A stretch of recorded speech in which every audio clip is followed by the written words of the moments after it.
dude to just blow it out the water, and I've been wanting to really work with him forever and doing something really solid. So brought my team on board, and we're here, man, we're here. This is the first of many, y'all, the first of many. So I need y'all to give y'all hands and give a great, great round of applause to my brother here, DJ RTC.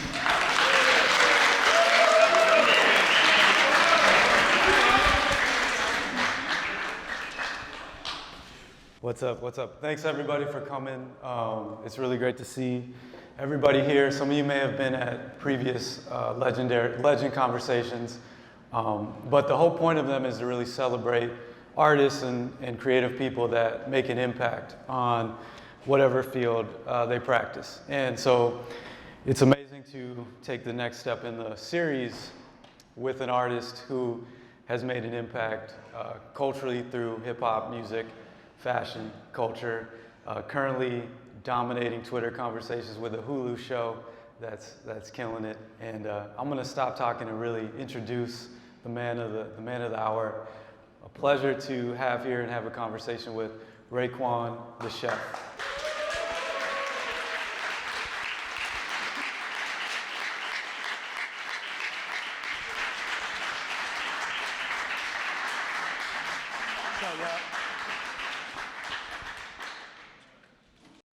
How you doing? What's good, Chi-Town? One of my favorite cities. What's going on? Yeah, man. I mean, we've talked before. You feel like a presence in the air when you hit Chicago. What's it like? Like, what do you think of when you think of Chicago? When I come to Chicago, what I feel is like the brotherhood of New York City. You know, every time I come out here, I love to sightsee. You know, you could go down 10 blocks and see probably 10 states. You know, just the whole ambiance, the trains, the people, the city vibe. You know, it really feel like New York. Yeah. And just the energy, man. You know, when I think about those movies back in the days, you know, I'm a big mafioso fan of, you know, what was going on back then, and I just revisit those moments when I come back out here. So I remember one time, me and Nas, we was out here, we had stayed in this hotel, and we went on this journey. It was like a tour bus trip.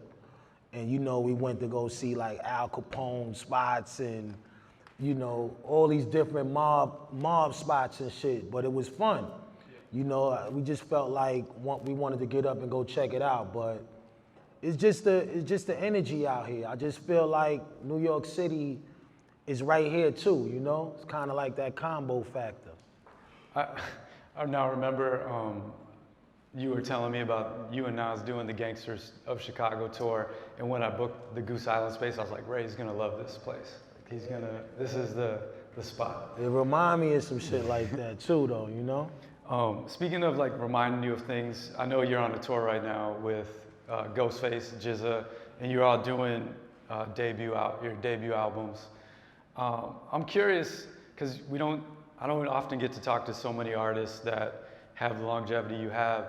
What is it like to perform a debut album as now? I mean, you were, in your early 20s when you wrote that. Do the words take on a different meaning? Do you have a different relationship with the music? What's it like performing those records?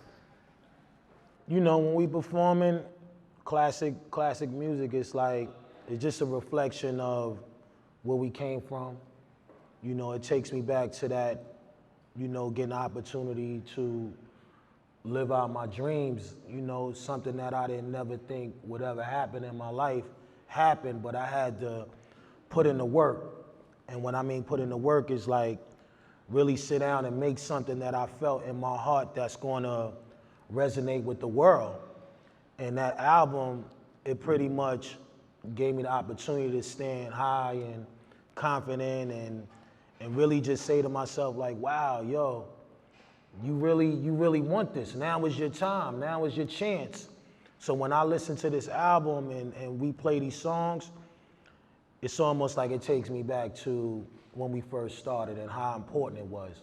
You know, before my album actually came, you know, we had 2 other albums already out there. You know, well, it was 3, I think. It was Into the 36 Chambers, Method Man, and Old Dirty's album. So at that time, Wu-Tang was still building its, you know, its brand. And all I wanted to do was just make sure that I could add on to the greatness that we was creating at the time. And you know, I had my vision. You know, I had a vision what I wanted to do. At first, it was a little nervousness. You know, like, yo, you getting ready to do your own solo album. You know, because one thing about us back then, we never picked who was going to come out first or whatever the case may be. We didn't know who was going to come next. So we always said, yo, we're going to let the fans, we're going to let the people decide who they feel should come next. And when it was my time, it was like I was happy, but then at the same time, I'm like, oh shit, I ain't even ready, like, you know? But just the excitement, man, the excitement was just dope. And I think that that's what I get when we get back and start swinging at these songs again. It's just excitement. Do you have any time to, I'm not fully sure. I know there's parts of the show where you're all on stage together, but do you get any time to like sit back and be like, damn, I'm watching Ghostface perform a classic debut album. Damn, I'm watching GZA right here. Do you get any time for those, or is it all just you're lost in the performance of it?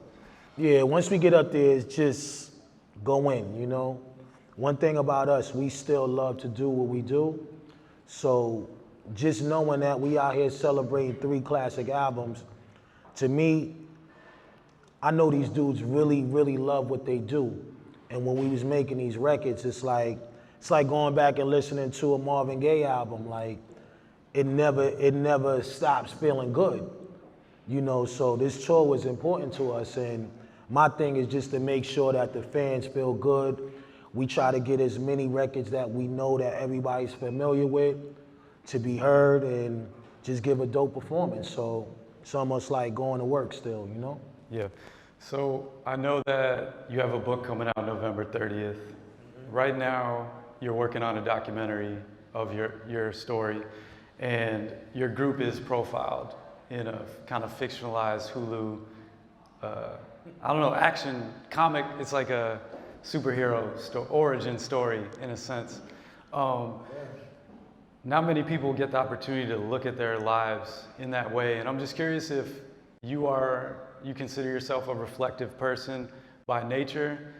Is writing a book an easy task? Is doing a documentary an easy task? Like, are you reflective, or did it take effort to kind of revisit some of these stories for you?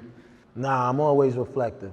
I'm reflective on a lot of things because, you know, they say if a man don't know where he came from, he never gonna know where he going. So I'm kind of always thinking about the evolution that got me here today, you know, even just being a dad and going through those chambers. But, you know, when it comes to just knowing that you are part of something that's dope and you know that you was influential to the world, you constantly keep thinking about trying to get better and, you know, trying to just express myself in a way to let y'all know, like, yo, this come from here. It ain't even about the money. You know, of course we wanted to make money and make millions of dollars, but more importantly, we wanted to just really do something good with ourselves, you know, because we was on the road to destruction, you know, so every time I sit back and I think like, you know, damn, shit could have turned out wrong if I didn't show up at the Wu-Tang meeting or hear one of my brothers say, nah, yo, you got it, you know, because sometimes you don't really know you got it until somebody tell you. So, you know, those things right there. Yeah. I wanted to ask you a little bit more about the Hulu show because I asked guests when they RSVP'd they could submit questions. We got a lot of questions about the Hulu show, but my question is really like, did you spend time with this actor? Do you watch week to week and check the story? Like, he seems to like walk amazingly like you, and He's funny. Are you He's like? funny. Do you watch the show? Oh yeah, definitely.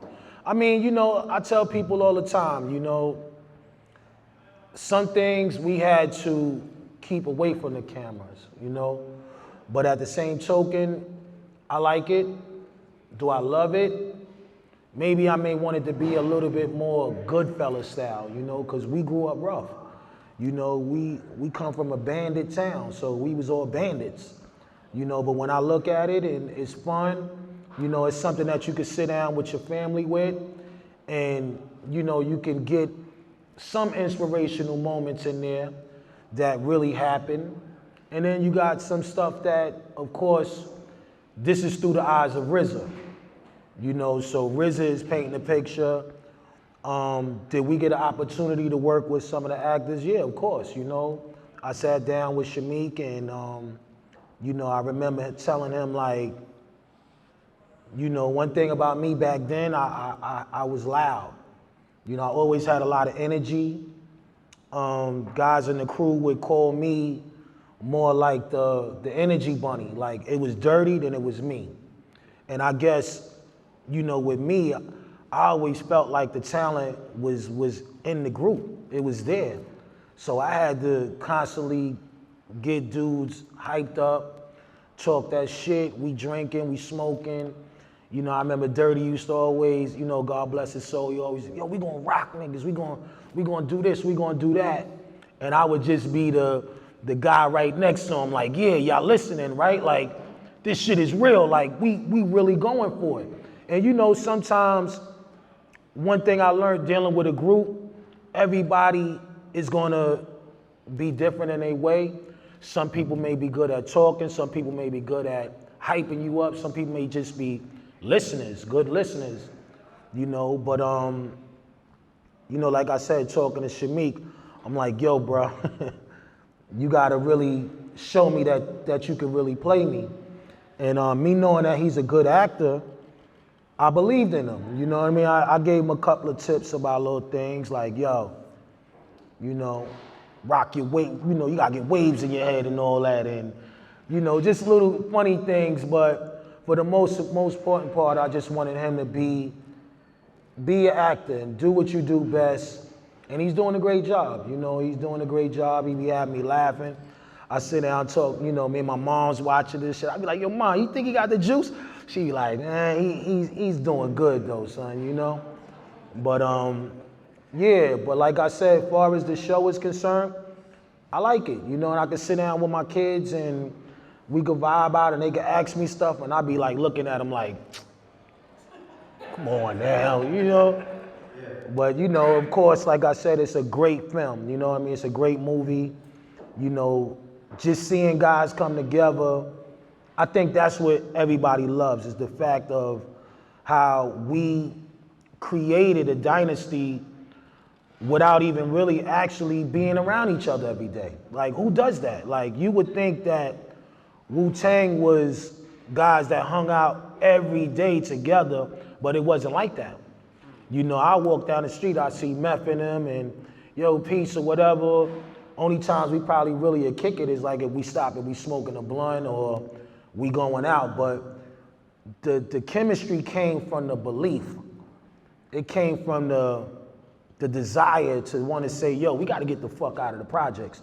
This is the only way that this is going to happen. And we know we all get busy, but how busy do we really get? So it took us to huddle up and concentrate and say to ourselves, we got it. And that's one thing that I learned is that with anything that you do, if you believe in it the way you're supposed to believe in it, and you believe in yourself, you can get it. It's there for you. And I seen that within our family. And this pulled the guys closer together. So that's what I get out of the film, the Hulu series that I like, is that they really showing you that we all didn't really have anything in common until we sat in the room together and started to create. There's like other documentaries about Wu-Tang that documents not just how you came together, but different like stages, different disagreements, this and that. And I'm just wondering if, having so much footage out, so much of your story in public, does it help you possibly like view your members in different ways or evolve from just like, well, I know you as we met as kids, we rapped together, went on tour. Does it help you see any of them like as adults now, or does it maybe heal any of the like issues? Does that any of that happen or like change how you grow and see the other Wu-Tang members? I mean, you know, when I see these guys, I look at them like straight up like these the brothers that I always wanted. Cause you know, I grew up, I didn't have, you know, I got brothers now, but I always wanted older brothers. You know, me being the first one, you know, my younger brothers, you know, they always looked up to me, but I wanted somebody to look up to too. You know, so outside of looking at the streets and just growing up that way, I feel like these are the brothers that I always wanted to have around, you know, to teach me certain things. And that's one thing about just the whole Wu itself. It's like, these dudes is really smart. And I think that was something that was needed for me.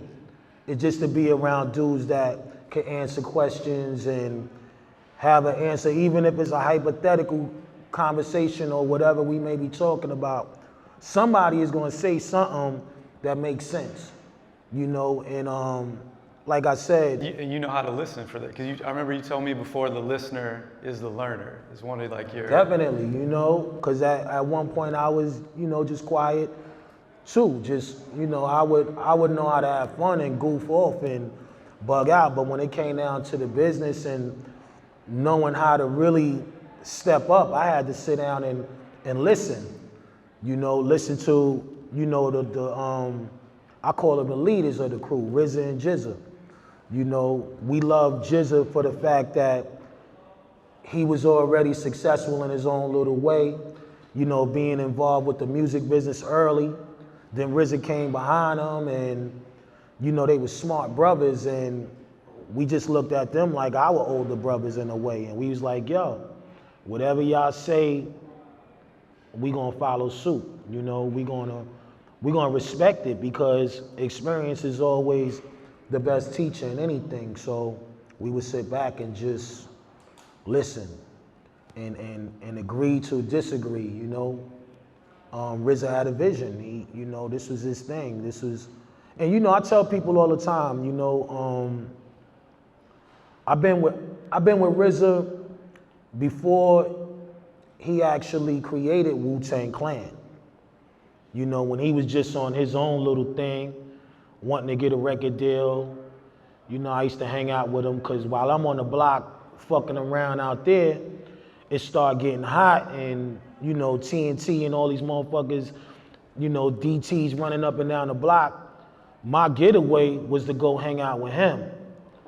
And I would see him really focusing on his craft, which was DJing, writing, making beats. Then his cousins would come by, old dirty bastard, Jizza.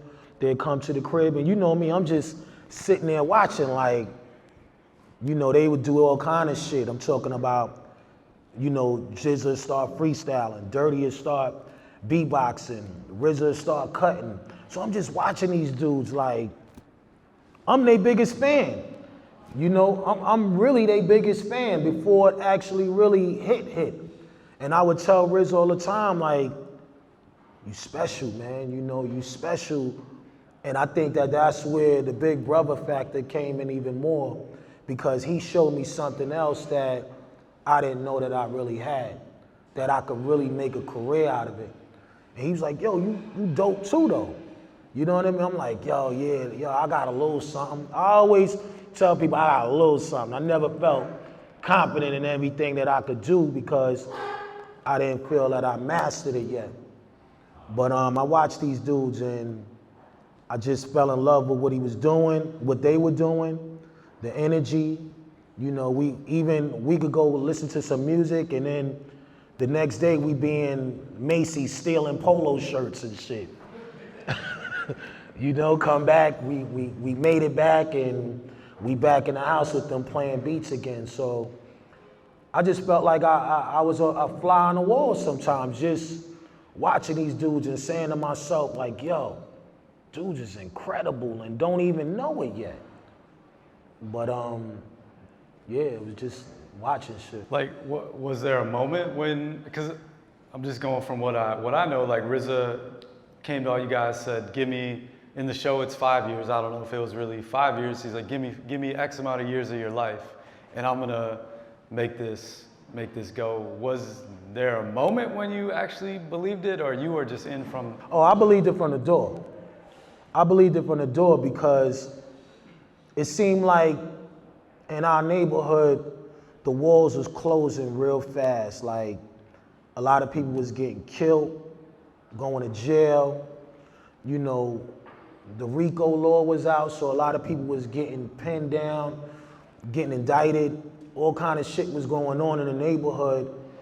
And at the same token, we sitting here trying to, you know, come with this vision of being the first rap group to come from Staten Island. So once we knew that this is what we wanted to do, I was really pushing everybody to get involved. Like, yo, we gotta do this. Like, you know, even just talking to myself, having my own by myself meetings, like, yo, if I don't get involved with this, I might be in jail. It is what it is, you know. We kind of already knew what our destiny might have been because of the shit that we was around, but it was like, yo, I just wanted out. I just wanted out of this street life because I felt like I wasn't doing what I felt I was really good at. And just RZA coming with the idea of creating a group. He called me first anyway, by the way, just to let everybody know. Nah, I'm giving y'all real shit.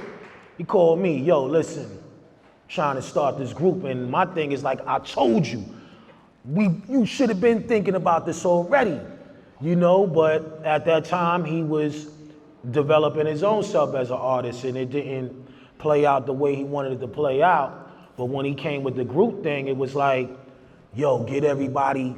I'm like, yeah, now you talking that talk, you know? But I just felt like we had it, but we didn't know we had it until he told us and kind of walked us into that direction. Last question for you, and then we can have another drink. You can say what's up to people. I know you were a big Run DMC fan. We talked a lot about that. I was listening to an interview with DMC, and he said he got back from a tour, and his friend picked him up in Queens, and there was new music on the radio, and he was like, yo, what is that? And his friend was like, oh, that's Rakim. This came out while you were on a tour. And DMC thought immediately like, damn, I'm done. I need to like switch it up. He noticed a shift immediately in hip hop. And I'm just wondering if any groups, rappers, MCs, I know you're a huge fan of just hip hop in general. Have you ever experienced that moment? I'm sure your career has like many ebbs and flows, but like have any groups or times where you're like, I think hip hop might be going a different direction than what I'm going. Have you ever experienced something similar to that moment? I mean, we was so much into hip hop because it was a way to escape the poverty energy of being in the communities with nothing to do. You know, we never really had like YMCA and all that type of shit in our community, so automatically we was coming out the house and getting involved with what was in front of us, which was a lot of negative shit. But I just think that the guys who I admired was Run DMC, of course. You know, just seeing guys and finding out where they from. They from Queens. Oh shit, I used to live in Queens, you know? Things start hitting you because you start realizing that these guys coming out of the same communities that you come out of, and they doing their thing. And when you know that and you feel like, yo, it's somebody that knows an artist, it does something to you automatically because you feel like, wow, how did you meet that person? Or how did you get an opportunity? No, he's from the hood. He's right from here with us. That's where he's from. Oh, I gotta go. You know, we were the type of guys that we'd get on the train just to go to Queens and just LL, you know, Run DMC, go right to their projects just to walk by, just to be like, wow, that's something to talk about in the neighborhood when we get back home. But you know, like I said, just that whole 88 87, 86 era, it was special to us because a lot of these guys come from the same shit we came from. You know, they was teaching us how to dress. They was teaching us how to put words together. They was answering a lot of questions within the music. I don't care if you go all the way back to, you know, Will Smith, the Fresh Prince. Parents just don't understand. It's like, you look at your mom's like, she be like, I'm gonna bust that ass tonight. You think you gonna get away with it, and then you just be like this. I know I'm gonna get that ass whooping. But parents just don't understand, man. Yeah, fuck it, you know? But that's just how it was. But you never felt like a time where hip hop went in a direction that's like, you thought about you as an artist, do I fit in this? And I always felt like hip hop represented everything. It represented style, it represented creativeness, you know, it represented everything to me. So it was something that I didn't have to think about too much. You know, it was always written out. I don't care if it was a song with Salt and Pepper, you know, she talking about, I'll take your man. You know, these records was just reflections of the communities. And I just felt like it was a dictionary in a way for the streets and for everybody who loved music.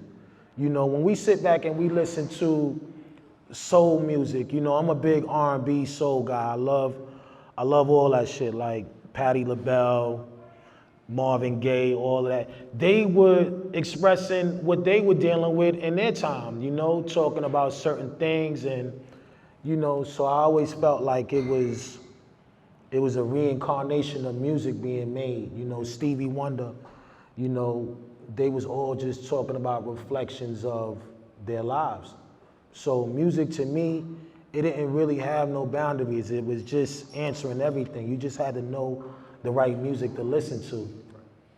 That's what it was. And Wu-Tang is forever, so they'll always be there, forever. Ray, I mean, you and I have talked about hip hop just privately for hours, so we could continue. I'm gonna let you get back to enjoying and let the people here enjoy some drinks. I wanted to ask you this though. The first time we chatted, way back, you said, my group's legendary, I got a way to go, I gotta prove myself. That was like 2010 maybe. You were just becoming independent, you're like, I can move how I wanna move. Then we checked back in 2017, did a chat, you said, I'm a baby legend. 2021, Wine, star character of a TV show, book coming, more classic albums, touring still. Do you feel now adolescent legend, preteen legend, adult legend? How you feel today? First grade legend. First grade legend. First grade, you know. The key thing is just to get older and you know, look through the eyes of your family and just make sure that they on the right path, you know. I remember I told my son one time, I said, son, you gotta understand, our family, we didn't come from kings and queens. We were kings and queens at heart, but I mean the riches. We really grew up poor. I said, today, your dad is the king of his family. And I'm talking about my moms, my kids, anybody that's pretty much in my family. I tell them, now you have a king that did this work to stand the way I stand now, to make sure that this legacy stays on this course. I said, it's important that I instill that in you, because if you drop the ball after all the work that I did, what goes to say another king or queen may come around? It's not easy, you know? It's not easy to get to a certain level and keep it there. And that's what I feel my job is, to make sure that he's prepared for tomorrow. My daughters is prepared for tomorrow. And my legacy and my inheritance that I would give them, it's gonna help them. But it's bigger than just actually thinking that somebody's gonna give it to you. You know, I want you to earn it. I want you to get out there and be the best because you was advised by somebody who did something great. But if you're not thinking like that, it's an opportunity that may pass you, and where we stand today may not be set up for the next generation to come. Like, I want to make sure that Woods legacy, because you know that's my last name. I want to make sure that it's going to be okay for the next 100 years, and it starts from what I created. You know, I gave my family an opportunity to hold their head up high, and you know, like I said, you know, I got my brothers with me. They in the business. I got another brother back home that's doing tons of work in the community. You know, so to me, this is where my blessings come in, because everything that I'm putting out there to my family is being reciprocated to me as well, based on the things that they're doing. You know, I got my younger brother with me, you know, Don Perignon over there. Got my other brother Supreme right there. Shout out to Don Perignon. My other brother B.I. right there. These are my brothers, man, and we all have the same goal. We want to take care of our family. That's the key thing, you know. But like I was saying, tell my son, yo, you dropped the ball. You may not make it easier for the next generation of our families to come up. So it's important that I stay on them. You know what I mean? I call it tough love. You know, these kids today, they so different that if we don't really toughen up on them, you know, they may think that life is just so easy because they think that we have it so good. But I tell them all the time, yo, I get up every day. This is what I do. I work for us, not me, you know?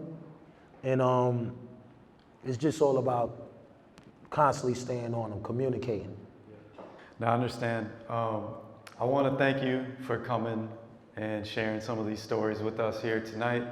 I want to really thank everybody, though, that came in and enjoyed Definitely. with us. Definitely. Shout out Puma, shout out Juggernaut, you know what I mean? Closed session, the Barrel House, GCI family, I love y'all, you know. Always showed us love, man. And you know, like I said, for the most part, of course, you, Alex, everything you've been doing, man, closed session, it's like it's beautiful. And I always knew you know what I mean? You was a great man anyway, so I'm proud of you as well, bro. That's what's up, man. Thank you. That's what's up. But Ray, man, thank you for real. Also to echo, thank you, Juggernaut, Dark Matter, Topo Chico. Topo Chico, yes, the water crew, yeah, the real water crew, cheers, you know. Before you go, I think we're on last call. We do have to be out of here at 9:30. I don't know what time it is currently. Get a drink. Before you leave, please see me in this back. We got some great gift bags with a special 101 hat from Juggernaut, some vinyl, various gifts from everyone taking part. But can we give Ray a round of applause? Thank you so much, man. Salute, y'all, salute, thank you. I hope y'all enjoyed the Licata too. I hope y'all enjoyed the product. Thank you. For real, it means a lot. And that motherfucking ice cream cone, that shit. God damn, that shit is dope.